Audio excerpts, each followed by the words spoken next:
بسم الله الرحمن الرحيم نحمده ونصلي على رسوله الكريم أما بعد أعوذ بالله من الشيطان الرجيم بسم الله الرحمن الرحيم لإيلاف قريش إيلافهم رحلة الشتاء والصيف فليعبدوا رب هذا البيت الذي أطعمهم من جوع وآمنهم من خوف صدق اللہ العظیم۔ بزرگان محترم اور عزیز دوستو، اس کائنات کے لیے اللہ پاک کی سب سے بڑی رحمت نبی کریم صلی اللہ علیہ وسلم کی ذات بابرکات کی شکل میں عطا کی گئی۔ اللہ کے نبی صلی اللہ علیہ وسلم انبیاء کرام علیہم الصلاۃ والسلام کے زرین سلسلے کے آخری کڑی، نبوت و رسالت کا آغاز حضرت آدم علیہ نبینا علیہ الصلاۃ والسلام سے ہوا تھا۔ حضرت آدم علیہ الصلاۃ والسلام کو اللہ پاک نے مٹی سے بنایا تھا اور مائی حوا کو حضرت آدم علیہ الصلاۃ والسلام کی بائیں پسلی سے اللہ پاک نے پیدا کی۔ حدیث پاک میں آتا ہے کہ مائی حوا کی پیدائش جس پس منظر میں ہوئی تھی، اس تعلق سے اللہ کے نبی صلی اللہ علیہ وسلم نے فرمایا کہ یہ مردوں کے لیے باعث تسکین ہے، انسیت کا ذریعہ ہے۔ آدم علیہ الصلاۃ والسلام جنت میں تھے، جنت سے بہتر جگہ کیا ہو سکتی، لیکن تنہا ہونے کی وجہ سے آدم علیہ الصلاۃ والسلام کو بھی جنت میں تنہائی کا احساس تھا۔ اللہ پاک کی منشا بھی تھی کہ یہ دنیا وجود میں آئے، انسانوں کی پیدائش کا سلسلہ شروع ہو۔ اللہ پاک نے حضرت آدم علیہ الصلاۃ والسلام کی بائیں پسلی اور وہ بھی سب سے اوپر کی پسلی سے پیدا کیا، اور حضور نے اس بات کو بتلا کر کے ذکر فرما کر کے یہ اشارہ دیا کہ عورت کی فطرت میں ٹیڑھا پن ہے، اسے ٹیڑھی پسلی سے پیدا کیا گیا ہے، اس کی فطرت میں ٹیڑھا پن ہے، اس کے ساتھ اسی ٹیڑھے پن کے ساتھ گزارا کرو۔ اللہ پاک نے اس کو تسکین کا ذریعہ بنایا ہے، اور مرد کے لیے اس رشتے میں اللہ پاک نے سب سے زیادہ سکون رکھا ہے۔ اس کائنات میں اللہ نے دو چیز میں سکون رکھا ہے، ایک تو اپنی یاد میں کہ آدمی اللہ کا ذکر کرے تو گھبراہٹ ہو، پریشانی ہو، ڈپریشن ہو، ماحول کی خرابی کی وجہ سے آدمی پریشان ہو، اللہ کا ذکر کرے گا، یہ ساری چیزیں اللہ پاک دور کر دیں گے۔ قرآن کریم میں اللہ پاک نے فرمایا الا بذکر اللہ تطمئن القلوب، کہ اے لوگوں سن لو، اللہ کے ذکر سے ہی دلوں کو اطمینان نصیب ہوتا ہے۔ الا سن لو تطمئن القلوب، اللہ کے ذکر سے دلوں کو اطمینان ہوتا ہے۔ ہم لوگوں کو بھی اپنا ایک معمول بنانا چاہیے اللہ کے ذکر کا، اور اس سے ہم لوگ غافل ہیں، عوام تو عوام، خواص بھی غافل ہے۔ اللہ نے ہمیں 24 گھنٹے کا وقت دیا ہے، آپ اگر غور کرو گے تو اللہ کے ذکر میں ہمارا تھوڑا سا وقت بھی نہیں گزرتا۔ تھوڑا بہت وقت تو لغویات میں، کسی کی غیبت میں، جھوٹ بولنے میں، چغلی کرنے میں، تیری میری میں گزر جاتا ہے، لیکن ایک بڑا وقت ایسا ہے کہ ہم چپ رہتے، خاموش رہتے،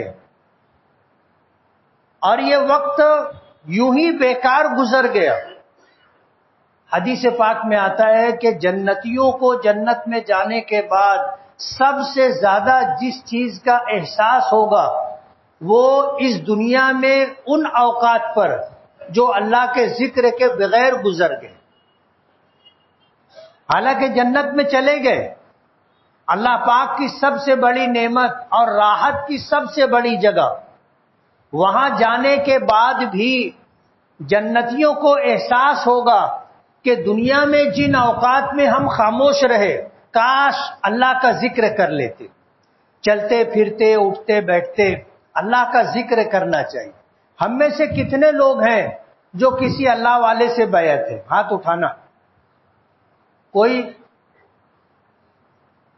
یہ اللہ کے ذکر کا ایک بڑا ذریعہ یہ بھی ہوتا ہے کہ آدمی اپنے پیر و مرشد کے دیے ہوئے اسباق پر عمل کرتا ہے کہ بھئی 3 تسبیح صبح پڑھ لیں، 3 تسبیح شام پڑھ لیں۔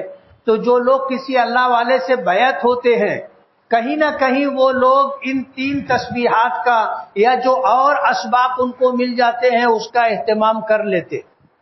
لیکن جو لوگ کسی اللہ والے سے بیعت نہیں ہے ان لوگوں کے اوقات اکثر اللہ کے ذکر کے بغیر گزرتے۔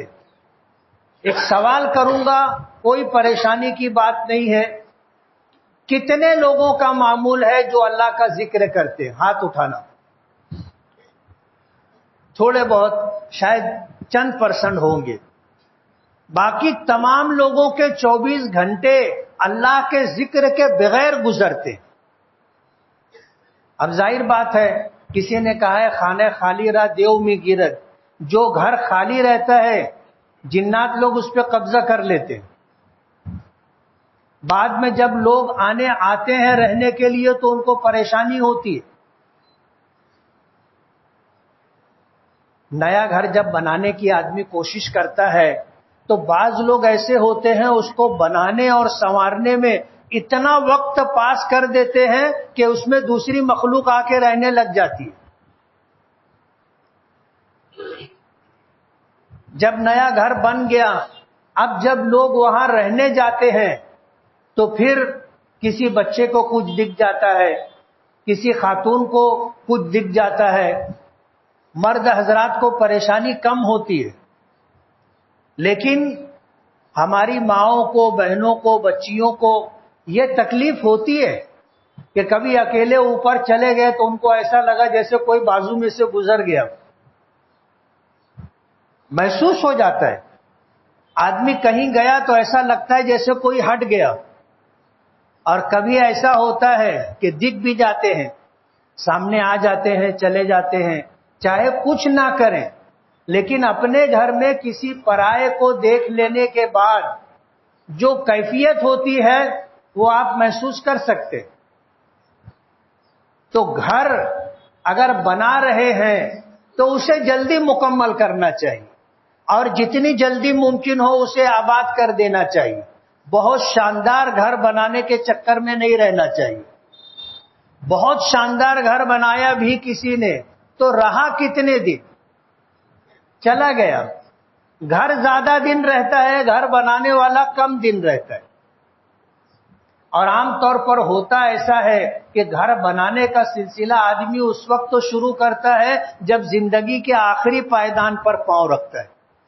وہ گھر اپنے لیے نہیں بناتا، اپنی اولاد کے لیے بناتا ہے، لیکن اپنی مرضی اور پسند کا بناتا ہے، تو بعد میں اس کی اولاد اس پر تنقید کرتی ہے کہ میرے ابا کے سمجھا نہیں، ان کے ایسے نہیں ایسے بنوائے کہ رہا۔ ہر آدمی کی اپنی رائے ہوتی ہے، ہر آدمی کی اپنی پسند ہوتی ہے، اور کتنی مرتبہ تو ایسا ہوتا ہے کہ آدمی بہت اچھا گھر بنوایا، چند مہینے رہ پاتا ہے یا چند سال رہ پاتا ہے، اس کے بعد چلا۔ گھر وہاں اچھا بن جائے اس کی فکر ہونی چاہیے، جہاں ہمیشہ رہنا ہے وہاں پر گھر اچھا رہنا چاہیے، یہ فکر آپ کی اور میری ہونی چاہیے۔ دنیا میں آدمی گزارے کے لیے آیا، ہمیشہ رہنے کے لیے نہیں آیا۔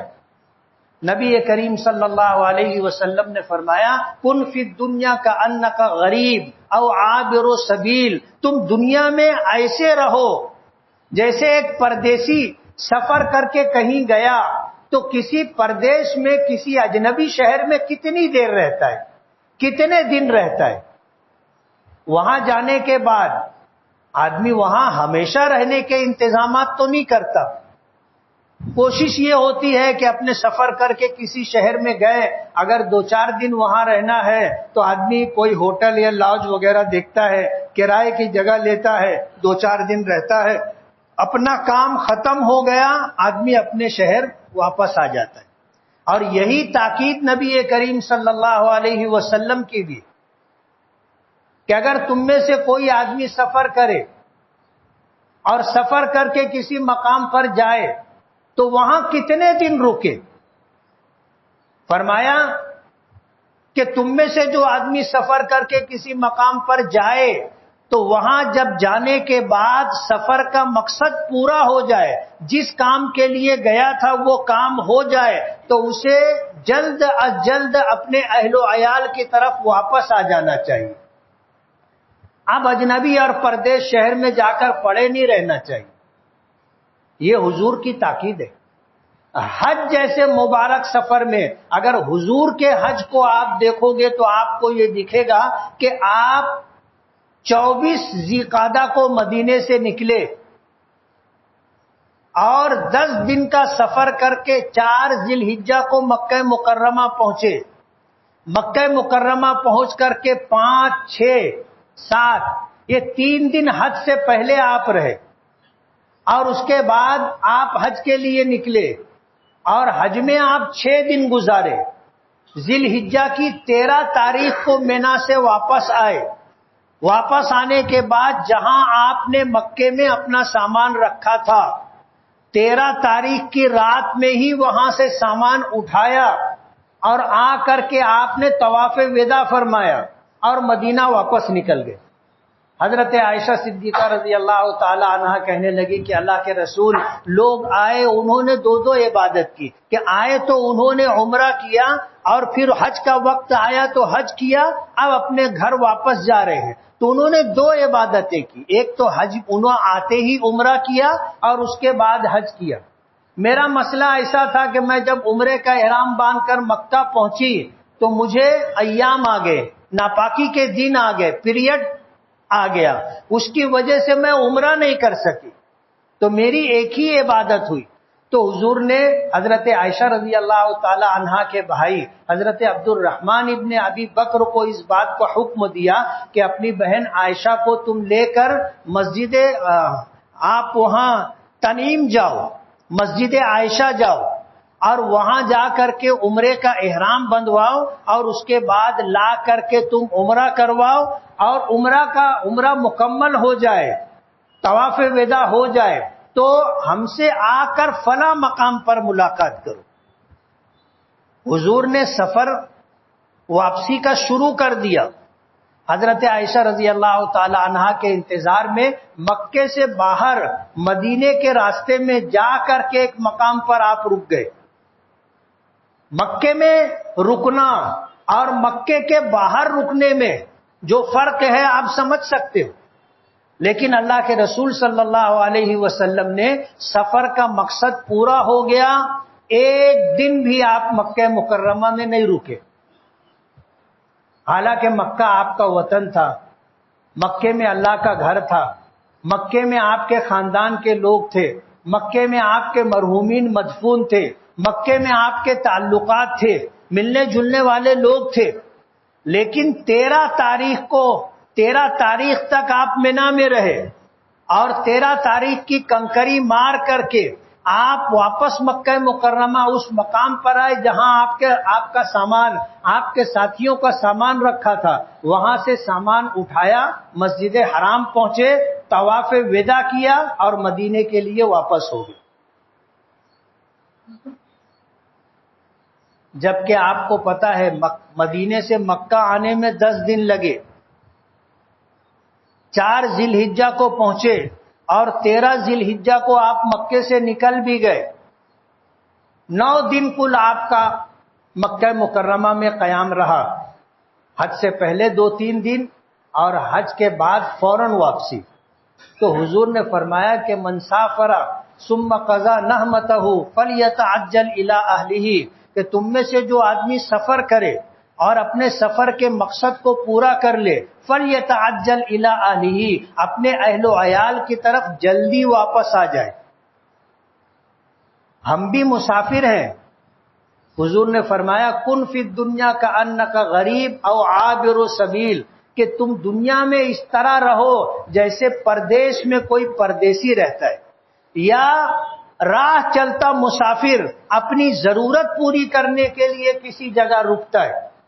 ایک آدمی سفر کر رہا ہے، اسے جانا کہیں اور ہے، لیکن ضرورت لاحق ہو گئی تو وہ راستے میں کہیں رکتا ہے.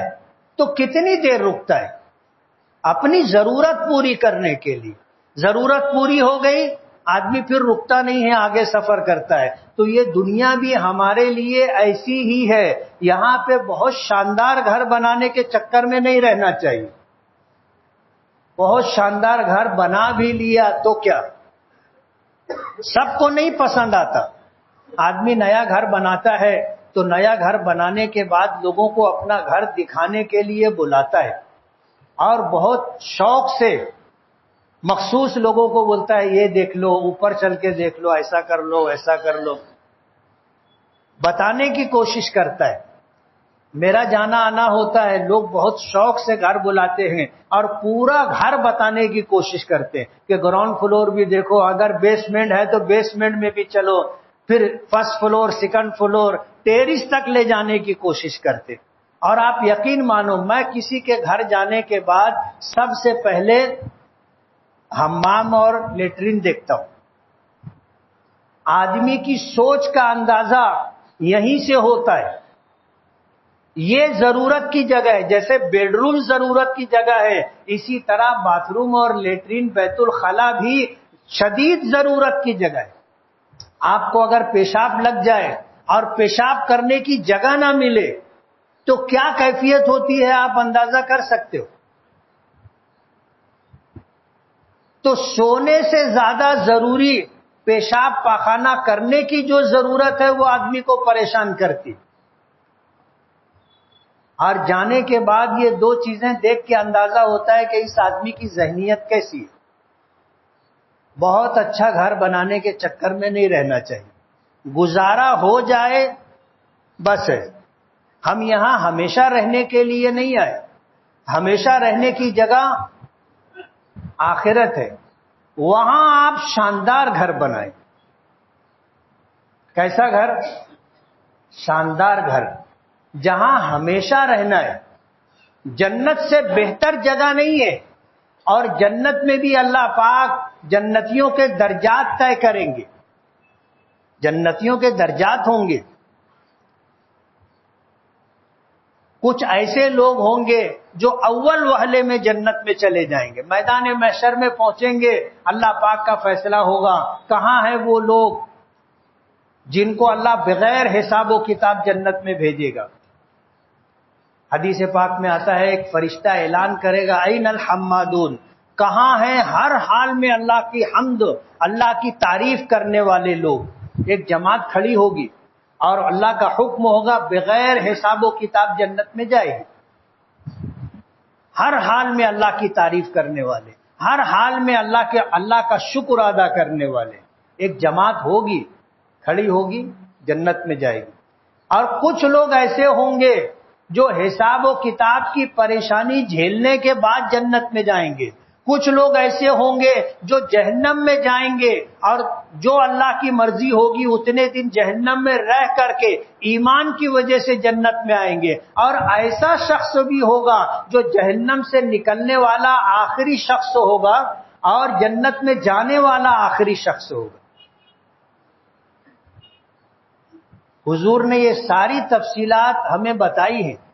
موقع نہیں ہے، وقت نہیں ہے، ورنہ ساری تفصیلات میں آپ کے سامنے رکھا. لیکن جو اس مرحلے کے بعد جو جنت میں چلا جائے گا ہمیشہ جنت میں رہے گا. جنت سے نکلنا نہیں ہے، ہمیشہ رہنے کی جگہ. تو وہاں ہمارا اچھا گھر ہونا چاہیے. اور جنتی کو جنت میں جانے کے بعد جنت میں جس چیز کی کمی کا احساس ہوگا وہ یہ کہ دنیا میں وہ اوقات جو اللہ کے ذکر کے بغیر گزر گئے اس پر اسے افسوس ہوگا. کاش ان اوقات میں بھی میں اللہ کا ذکر کرتا رہتا، اللہ کو یاد کرتا رہتا تو جنت اور اچھی ہوتی. حدیث پاک میں حضور پاک صلی اللہ علیہ وسلم نے فرمایا کہ جب میں معراج میں گیا وہاں میری انبیاء کرام علیہم الصلاۃ والسلام سے ملاقات ہوئی، اور وہاں حضرت ابراہیم علیہ الصلاۃ والسلام سے ملاقات ہوئی 7ویں آسمان پر۔ تو حضرت ابراہیم علیہ الصلاۃ والسلام نے حضور نے سلام کیا، حضرت ابراہیم نے جواب دیا، اور پھر حضرت ابراہیم نے حضور سے فرمایا کہ اپنی امت کو میرا سلام کہنا۔ معراج کے سفر میں حضرت ابراہیم کا سلام لے کر حضور آئے تھے، اور قیامت تک ہم جیسے آنے والوں کو حضرت ابراہیم کا سلام آیا ہے اور ہمیں اس کا جواب دینا ہے۔ کیا کیسے جواب دیں گے؟ پہلے کہیں گے علیکہ وعلیہ السلام، پہلے ہم حضور کو کہیں گے کہ آپ پر سلامتی ہو، پھر جس نے سلام بھیجا ہے اس پر سلامتی، اللہ کی رحمت اور برکتیں۔ علیکہ وعلیہ السلام، یہ حضرت ابراہیم کے سلام کا، یا کوئی بھی اگر ہمیں سلام بھیجے تو اس کے سلام کا جواب دینے کا طریقہ یہ۔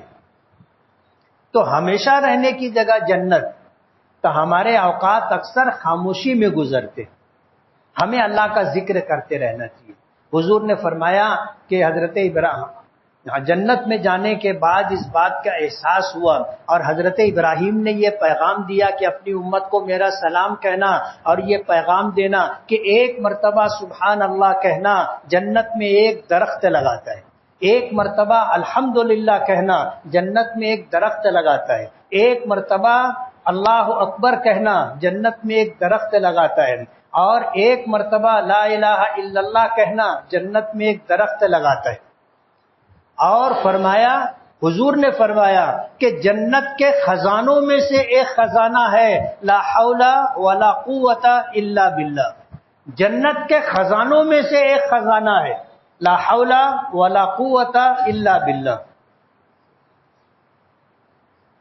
یہ دنیا میں رہتے ہوئے اپنے اوقات اللہ کے ذکر کے ساتھ گزرے۔ مجھے جو بات عرض کرنی تھی وہ کچھ اور تھی، بات میں سے بات نکلی، ہم لوگ یہاں تک آ گئے۔ تو اصل چیز یہ ہے کہ آدمی اپنی حقیقت پر غور کرے کہ میں کیا ہوں، میں کہاں ہوں، مجھے کتنے دن یہاں رہنا ہے۔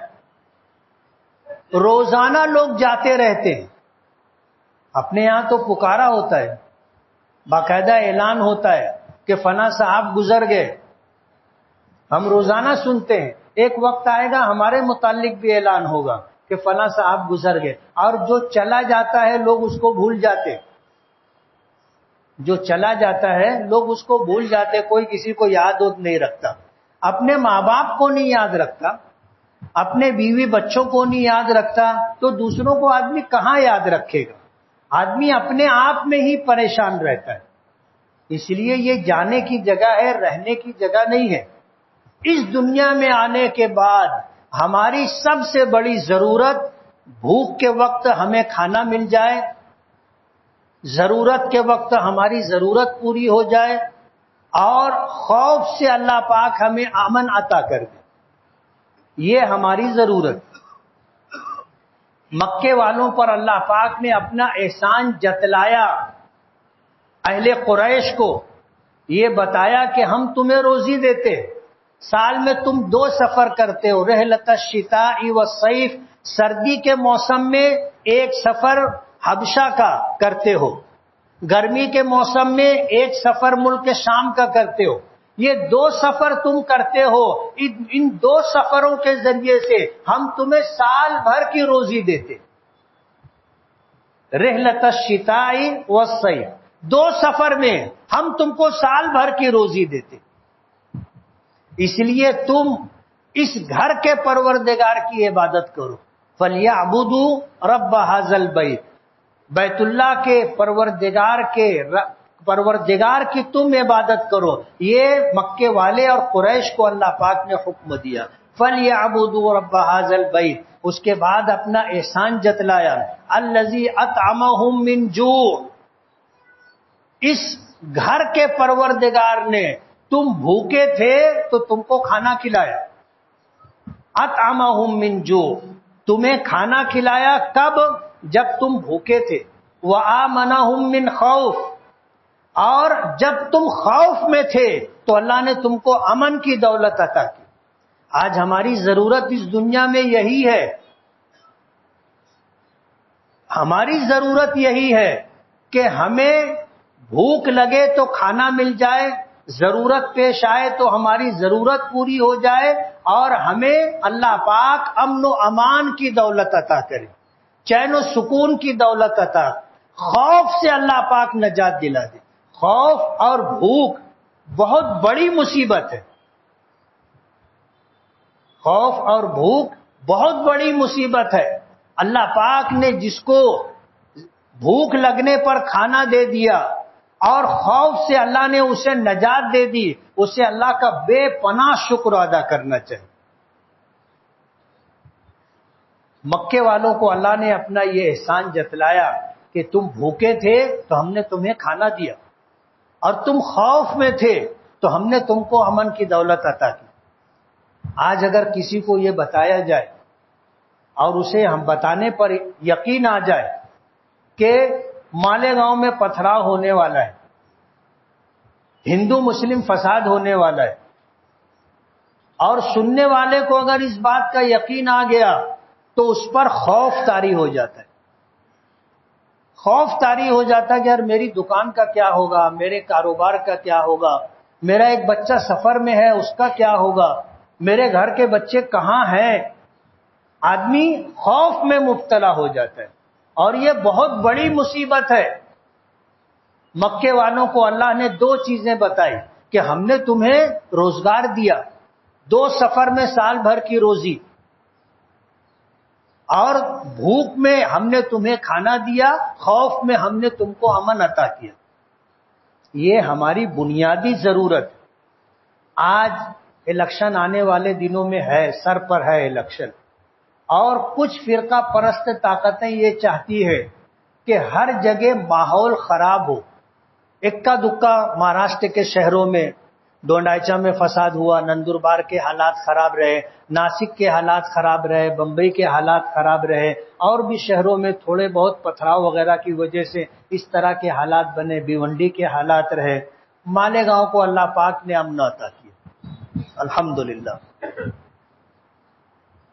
دونوں سماج کے لوگوں نے اپنی خوشی کا پروگرام کہو، اپنا تہوار کہو، اس طرح منایا کہ شہر والوں کو کسی طرح کی کوئی دقت، کوئی پریشانی نہیں ہوئی، چین سکون کے ساتھ عید میلاد النبی کا جلوس بھی نکلا، وقت پر ختم ہو گیا، گنپتی وسرجن وقت پر ختم ہو گئی، شہر میں امن و امان رہا۔